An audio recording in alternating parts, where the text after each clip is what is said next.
So today's tutorial we're going to be converting a 4X t-shirt into this dress that I saw on Facebook that I was inspired by. So first thing you're going to need is a 4X t-shirt. I normally wear a small, so I just grab the biggest shirt that I can. A good way to measure is just to see how it fits to your knees when you pull up the shirt to your shoulders. You're also going to need a bodycon dress that fits you well. So go ahead and find the center fold front of the t-shirt and lay it down flat. The fold is facing me, and I'm just straightening it out, get it smooth. Okay, girl. Next, you want to go ahead and do the same with the bodycon dress. You want to go ahead and find the center front fold for that as well. Get it nice and flat, and make sure that the dress is also has stretch to it, just like the shirt would. And get it flat. And then you're going to go ahead and line it up with the edge of the t-shirt on the fold. And I'm lining it up with the existing neckline. I'm going to be using that as well in this design. So I brought the dress all the way up to the top of the t-shirt and lined it up with the fold of the shirt. And you see me fold the excess of the dress because this dress does come down to my calves. And this dress is more of a midi dress. So flatten everything out. So next you're going to make sure that the pattern that we're going to create is at minimum your measurements. So I need each piece to be at least 1/4 the width of my actual measurement. So my waist is 28 inches. I want to make sure that the waist portion is at least 7. My hips are 36, so I want to make sure that the hip portion is at least 9. And the bust is at least 1/4 of my bust measurement. So here you see that I see that it's about 6 inches instead of 7, so I'm scooting it over an inch so it equals 1/4 of my actual measurements here. Even though this fabric is stretchy, you don't want to completely rely on the stretch to save you. You want to at least get the correct minimum measurements of your body or who you're making this for before you cut and add your seam allowance.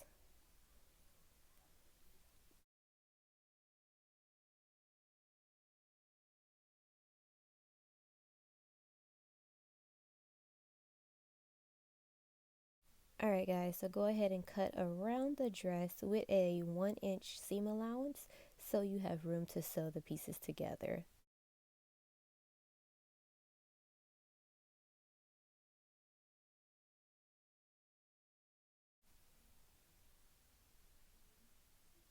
Next, you're going to see me unfold the dress so you can see that it actually does look like a dress.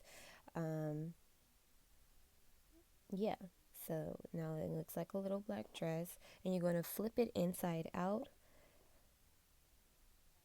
so that the tag portion is now on the outside of the dress. And you're going to sew from the armpit seams all the way down to the bottom of the dress. And I do suggest doing this on a zigzag so because it's stretchy. Now go back to the piece that we had cut off, and you're going to grab your dress sleeve, lay that down flat at the very start of the sleeve. Where the seam is on the dress, you want to line that up with the very top piece up there.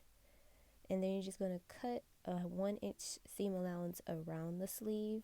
Don't worry about trying to get it the same length. We're just going to use whatever we have left on the shirt. So I'm cutting a 1-inch seam allowance down the arm of the sleeve. And now you're going to see me fold the sleeve back so I can see the curve of the sleeve pattern that connects to the dress. And now I'm cutting around that also with a seam allowance. And now I have my sleeve pattern. You should have 2 of these. So next you're going to unfold it and flip it inside out. And you're going to do 1 stitch from that armpit seam right there down the shaft of the sleeve. And you're going to do that on both of them, guys.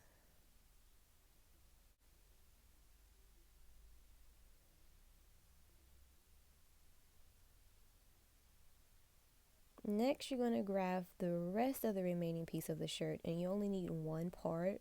The other one, do what you want with it, love. Maybe you can make a mess. So from here, I'm just cutting off this extra piece because I want it to be a nice clean rectangle. And right here, there is a fold where my finger was. So I want a rectangle and I'm cutting it about on a fold at about 1.5 inches wide. This right here is going to be the collar piece for our dress. As far as the length, eventually I'll show you, but this is 20 inches long. I didn't really care how long it was because I knew it at minimum was bigger than my neck. Alright, so now here's the dress. You can see the sleeves.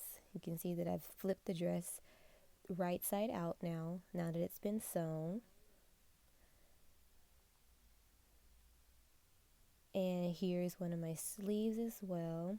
I've sewn it and flipped it right side out. And here is the second sleeve. You'll notice it's still right side in, and you'll see that I have one long stitch that's going from the armpit down the length of the sleeve. And then I'm going to go ahead and flip that right side out as well with one hand. Skills, y'all. Alright, so what you're going to do is attach those sleeves to your dress and the collar. Now you'll see if I was to place this collar following the original neckline, it would not be a high collar just because how the shirt was made, and I still wanted to incorporate the original design. So we're actually going to be connecting it from the shoulder seams to the back of the shirt and to the other shoulder seam, leaving this gap here for a peekaboo effect.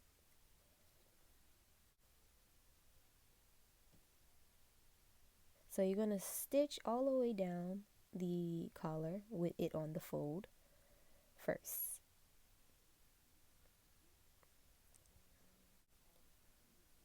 So here's what the dress looks like with the sleeves, and now here's that long piece that we sewn all the way down using a zigzag stitch, guys, for these knit fabrics. Knit meaning stretch.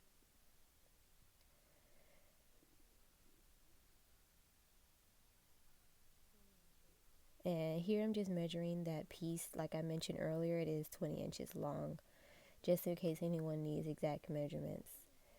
So flip the collar piece inside out, and now let's attach it. So find the center fold on the back of the shirt and place some kind of marker. I'm using a pin so I know where the center fold in the back of my shirt is when I flip it over.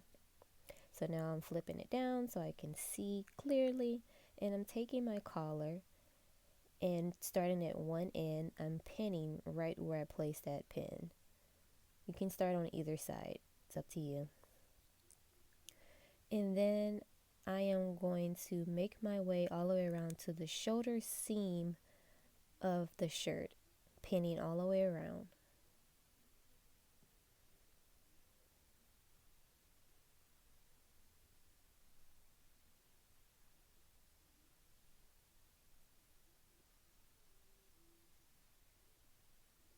Okay, and once I make it to that shoulder seam, I am going to hold it in place and then bring that collar piece straight across to the other side of the shirt to their shoulder seam, and I'm going to pin that in place there as well. You want to pull it kind of tight so that it's not saggy once you put it on your dress. So go ahead and pin and continue to pin and bring it around the back of the shirt until your ends meet. Cut off any excess collar because again it is super long. Once you have it pinned all the way around, ends are meeting, go ahead and sew.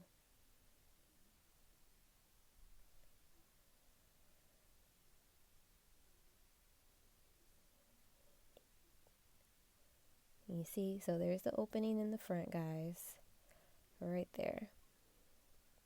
And when you sew, you should only be showing from one shoulder seam, the back of the shirt, to the other shoulder seam. You shouldn't be putting any stitches in the front.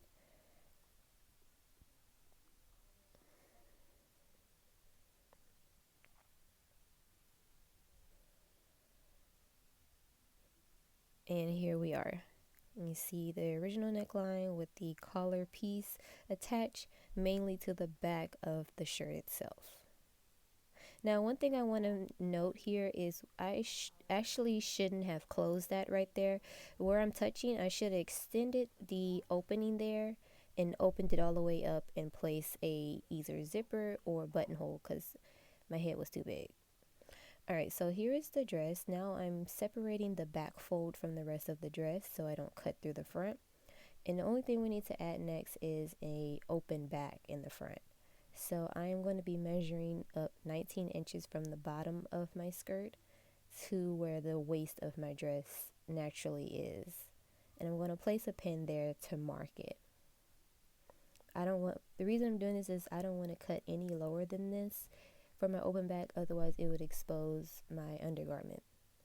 Alright, so also from the neck, I am measuring down about an inch or so, and that's when I'm going to start cutting. How wide depends on how much of an open back you want that you're comfortable with. So I'm marking how my stopping point up top and my stopping point below. And I'm just going to cut a nice half circle.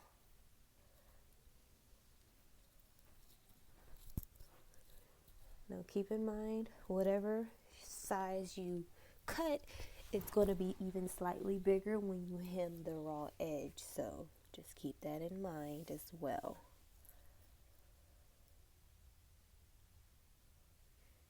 And if you open it up, you should have a nice even circle. And you're going to actually go through and hem that as well so you don't have a raw edge using a zigzag stitch. Everything we're sewing should be on a zigzag. So here's the dress, nice and done. If you wanted a blank simple dress with your t-shirt, you can actually stop here, but I'm going to be putting on some decals that I'm making with my Circuit machine. I'm out of breath.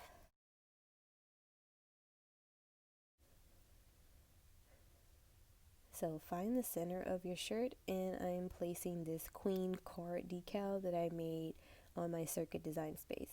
I didn't go into details on how I really did it, but if you have any questions, I can try to explain a little bit better. But here I just found a image off Google, put a queen card, put it in my design space, cleared out the white background, and I'm doing two, and I'm being sure to mirror the image. I also found a queen card image, and I cropped the axis around the card so it's just focused on the center card design. So it's like this right here. I just wanted that center square of the card design. And I'm printing that on a standard heat transfer sheet that you normally would use for t-shirts, and I'm printing that directly from my printer. So now I'm going to press that center design on the front, and I used 300 degrees at 30 seconds. Now that image, I'm placing it on the back of the skirt, but not in the dead center because I want it to look slightly like a card. And then I'm going to use that second white decal piece and put that on the corner so it kind of looks like a card.